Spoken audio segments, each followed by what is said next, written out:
গণহত্যা আন্তর্জাতিক ফোরামে তোলা হবে প্রধানমন্ত্রীর সঙ্গে বৈঠকে জাতিসংঘের আন্ডার সেক্রেটারি।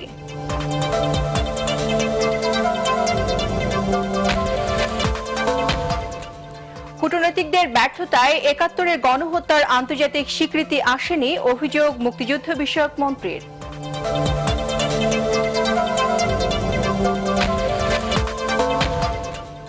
খালেদা জিয়ার মুক্তির দাবিতে জোরালো কর্মসূচি না থাকায় কর্মীদের প্রশ্নের মুখে বিএনপি মহাসচিব।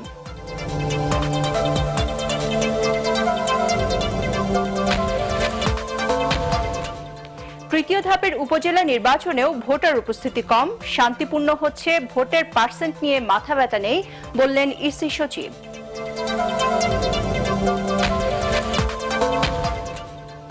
এবং বাসে নারীকে অপহরণ ও শ্লীলতাহানির চেষ্টা, র্যাবের হাতের সংঘবদ্ধ চক্র গ্রেপ্তার। ছিলেন ইউপের সংবাদ শিরোনাম।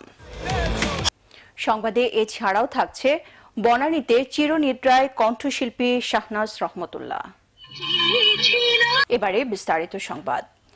৭১-এর গণহত্যার বিষয়টি আন্তর্জাতিক ফোরামগুলোতে তুলবে জাতিসংঘ। প্রধানমন্ত্রী শেখ হাসিনার সাথে তার কার্যালয়ে সৌজন্য সাক্ষাতে সফররত জাতিসংঘের আন্ডার সেক্রেটারি ও special adviser on prevention of genocide Adama Dieng কথা জানান। তিনি বলেন, যদিও কিছু কিছু দেশ এর বিরোধিতা করবে, তবুও মুক্তিযুদ্ধকালে বাংলাদেশে চালানো পাকিস্তানের গণহত্যার বিষয়টি আন্তর্জাতিক ফোরামে উত্থাপন করা হবে। বৈঠকের পর প্রধানমন্ত্রী প্রেস সচিব ইহসানুল করিম সাংবাদিকদের ব্রিফ করেন। প্রধানমন্ত্রী এবং জাতিসংঘের under secretary general Rohingya issue নিয়েও আলাপ করেন। এ প্রসঙ্গে প্রধানমন্ত্রী বলেন, আশ্রয় গ্রহণকারী রোহিঙ্গারা সংখ্যায় কক্সবাজারের স্থানীয় জনগণকেও ছাড়িয়ে গেছে, যে কারণে স্থানীয় জনগণকে খুবই ভোগান্তির শিকার হতে হচ্ছে।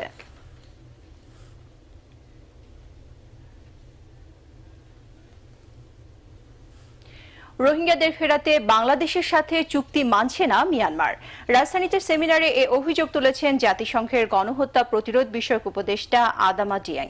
চুক্তি বাস্তবায়নে মিয়ানমারের ওপর চাপ তৈরি করতে বিশ্বের প্রভাবশালী দেশগুলোর প্রতি আহ্বান জানিয়েছেন তিনি।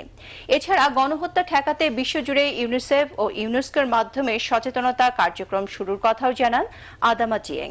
আরও জানাচ্ছেন হাবিবুর রহমান অভি। ২০১৭ সালের ২৫ আগস্ট থেকে মিয়ানমার সামরিক বাহিনীর অত্যাচারে ৭ লাখেরও বেশি রোহিঙ্গা এসেছে বাংলাদেশে। সব মিলিয়ে অন্তত ১১ লাখ রোহিঙ্গার বোঝা বইছে বাংলাদেশ। এর ৩ মাসের মাথায় তাদের ফেরাতে সমঝোতা স্মারক সই করে দুই দেশ। কথা ছিল ২ মাসের মধ্যে শুরু হবে ফিরিয়ে নেয়ার কাজ। তবে তা বাস্তবায়ন না হয় ফেব্রুয়ারিতে ৮,০০০ রোহিঙ্গার তালিকা মিয়ানমারের স্বরাষ্ট্রমন্ত্রীর হাতে তুলে দেন বাংলাদেশের স্বরাষ্ট্রমন্ত্রী। গত বছরের অক্টোবরে মিয়ানমারের দেওয়া সবশেষ প্রতিশ্রুতিও বাস্তবায়ন হয়নি। এই পরিস্থিতিতে রাজধানীতে আয়োজিত সেমিনারে জাতিসংঘের গণহত্যা বিষয়ক উপদেষ্টা আদামা ডিয়েং চুক্তি বাস্তবায়নে মিয়ানমারের ওপর চাপ তৈরি করার তাগিদ দেন। আমি আন্তর্জাতিক সম্প্রদায়কে আহ্বান জানাচ্ছি, তারা যেন মিয়ানমার সরকারকে তার প্রতিশ্রুতি পূরণে চাপ সৃষ্টি করে। মিয়ানমার বাংলাদেশের সাথে একটি চুক্তি করেছে বটে, কিন্তু আমার মনে হয়েছে এখন পর্যন্ত তারা নিজেদের প্রতিশ্রুতি রক্ষা করেনি।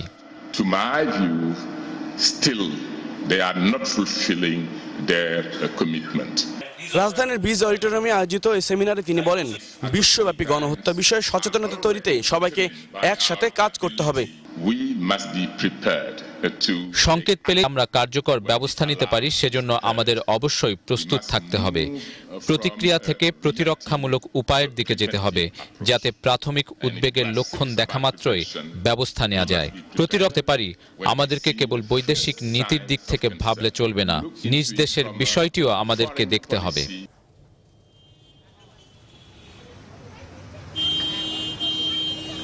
রাশেদ ঠিকই বলেছেন যে বিশেষ নিরাপত্তা যেটি পদক্ষেপ বা বিশেষ নিরাপত্তা তল্লাশি যদি বলি, বন্দরনগরী চট্টগ্রামেও কিন্তু শুরু হয়েছে এবং আজকে সন্ধ্যা 7:30টা থেকে কিন্তু এটি চলছে।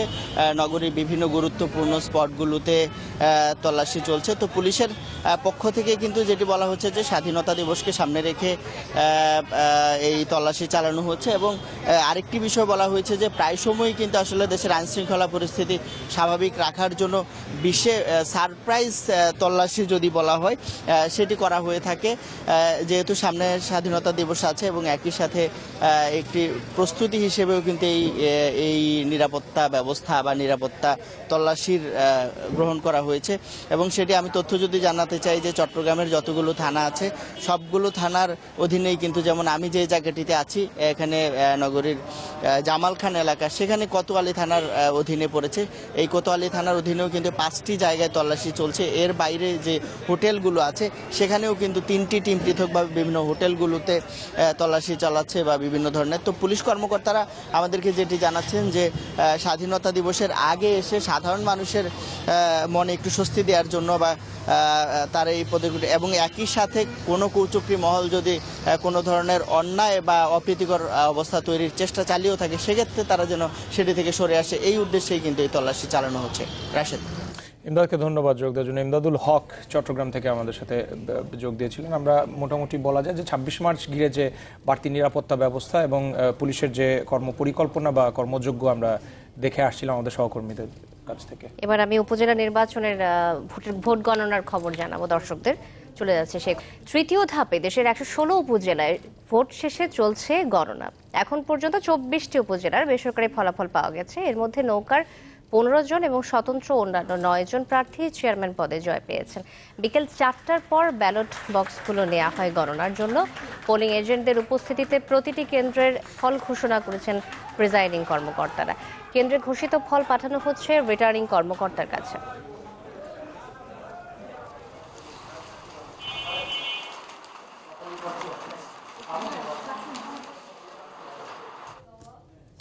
আগের 2 ধাপের মতো তৃতীয় ধাপের উপজেলা নির্বাচনে ভোটার উপস্থিতি ছিল কম, কিন্তু এবারে বিক্ষিপ্ত ঘটনায় উত্তাপ ছড়িয়েছে। কিছুটা চট্টগ্রামের চন্দনা এসে সংঘর্ষে পুলিশ সহ গুলিবিদ্ধ হয়েছেন 2 জন, আটক করা হয়েছে 4 জনকে। এছাড়া ঝিনাইদহ ও নড়াইলেও সংঘর্ষের খবর পেয়েছি আমরা। অনিয়মের কারণে ভোট স্থগিত করা হয়েছে কিশোরগঞ্জের কটিয়াদি উপজেলায়। আর বিভিন্ন স্থানে নির্বাচন বর্জন করেছেন 7 জন চেয়ারম্যান প্রার্থী। রোববার সকাল থেকে নিরুত্তাপ ভোটের আমেজে কেন্দ্রে আসতে শুরু করেন ভোটাররা। কোথাও ভোটারদের দীর্ঘ লাইন, আবার কোথাও ফাঁকা কেন্দ্র। এভাবে এগোতে থাকে উপজেলা নির্বাচনের তৃতীয় ধাপ। ভালোভাবে গেছি, কোনো বিপদ হয়নি, সুষ্ঠুভাবে নিরপেক্ষভাবে ভোট দিছি। এই যে ভোট দিতে এসে অনেক ভালো লাগতেছে, কারণ প্রথম ভোটার তো আমি, আর প্রথম ভোট দিচ্ছি, আর আমার কাছে পরিবেশটা অনেক ভালো মনে হচ্ছে। আগে মানুষ ভোটের কারচুপির বিষয়ে যে সন্দেহ প্রকাশ করত, ইভিএম পদ্ধতিতে যতটা দ্রুত ভোট সম্পন্ন হবে ততটা দ্রুতই রেজাল্ট হবে। বেলা বাড়ার সাথে বেশ কিছু উপজেলায় ঘটে বিচ্ছিন্ন কিছু ঘটনাও। চট্টগ্রামের চন্দনা এসে 2 গ্রুপের সংঘর্ষে পুলিশ সহ গুলিবিদ্ধ হয়েছেন 2 জন, আটক করা হয় 4 জনকে। ঝিনাইদহের শৈলকুপায় ভোট কেন্দ্রে দুপক্ষের ধাওয়া পাল্টা দেওয়া হয়। নড়াইলের কালিয়ায় 2 গ্রুপের সংঘর্ষে অন্তত 20 জন আহত হয়েছেন। মেহেরপুরে সংঘর্ষ হয়েছে গাংনী উপজেলার একটি কেন্দ্রে। এছাড়া জাল ভোট দেওয়ার অভিযোগও মিলেছে। আমাদের আহত হয়েছে 2 জন, একজন হসপিটালে আছে, আরেকজন প্রাথমিকভাবে আছে, প্রাথমিক চিকিৎসা নিয়ে হসপিটালে আছে। আর আমরা আমাদের অভিযান পরিচালনা করছি। নৌকা প্রার্থী ছাড়া অন্য কোনো প্রার্থীর আমরা এজেন্টকে বের করে দেওয়ার এরকম কোনো আমার কাছে অভিযোগ আসে নাই। কিশোরগঞ্জের কটিয়াদিতে অনিয়মের অভিযোগ ওঠায় ভোট স্থগিত করা হয়েছে। একই সাথে কেন্দ্রে অনিয়মের অভিযোগে প্রত্যাহার করা হয় অতিরিক্ত পুলিশ সুপার ও কটিয়াদির ওসিকে। আমি আমাদের ঊর্ধ্বতন কর্তৃপক্ষের সাথে যোগাযোগ করি এবং আমাদের নির্বাচন কমিশনের নির্দেশনা মোতাবেক আমরা কটিয়াদি উপজেলার সকল কেন্দ্রের আমরা ভোট গ্রহণ আমরা স্থগিত করি। এ ধাপে নির্বাচনে 4টি উপজেলায় ভোট নেওয়া হয় ইভিএমে। তানিম রহমান। ভোট বর্জনকারীদের নিরুৎসাহের কারণে উপজেলা নির্বাচনে ভোটার উপস্থিতি কম হতে পারে বলে মনে করেন নির্বাচন কমিশন সচিব হেলাল উদ্দিন আহমদ। বিকেলে নির্বাচন কমিশন সচিবালয়ে ব্রিফিংয়ে একথা বলেন তিনি জানান, অনিয়ম ও সহিংসতার ঘটনায় 14টি ভোট কেন্দ্র ও একটি উপজেলার ভোট স্থগিত করা হয়েছে। রাজনৈতিক জোট নির্বাচনে তারা অংশগ্রহণ করে নাই, তাদের সমর্থক তো রয়েছে, তারা তো ভোট কেন্দ্রে আসেনি। আবার ওদের পক্ষ থেকেও কিন্তু ভোট কেন্দ্রে না আসার জন্য প্রচারণা আছে, এটাও আপনাদের খেয়াল রাখতে হবে। তো সব কিছু মিলে আমরা নির্বাচন কমিশন মোটামুটি percentage is not the matter, ওনারা বলেছেন পার্সেন্টেজ কত হলো এটা নিয়ে আমাদের কোনো মাথা ব্যথা নেই, আমাদের বিষয়টা হলো শান্তিপূর্ণভাবে নির্বাচনটা অনুষ্ঠিত হয়েছে কিনা। এখন নির্বাচনকে গ্রহণযোগ্য ও স্বচ্ছ করতে ইভিএম ব্যবহারের সিদ্ধান্ত নিয়েছে সরকার, কিন্তু বিএনপি এর বিরোধিতা করে দেশকে আবারও পিছিয়ে দিতে চায়। এ সময় বিএনপির কথা ও কাজে মিল নেই অভিযোগ করে দ্বৈত নীতি থেকে সরে আসার আহ্বান জানিয়ে তিনি বলেন, ষড়যন্ত্রকারী বিএনপির পথ এখন অন্ধকার, তাই তাদের একমাত্র জায়গা হবে কারাগার।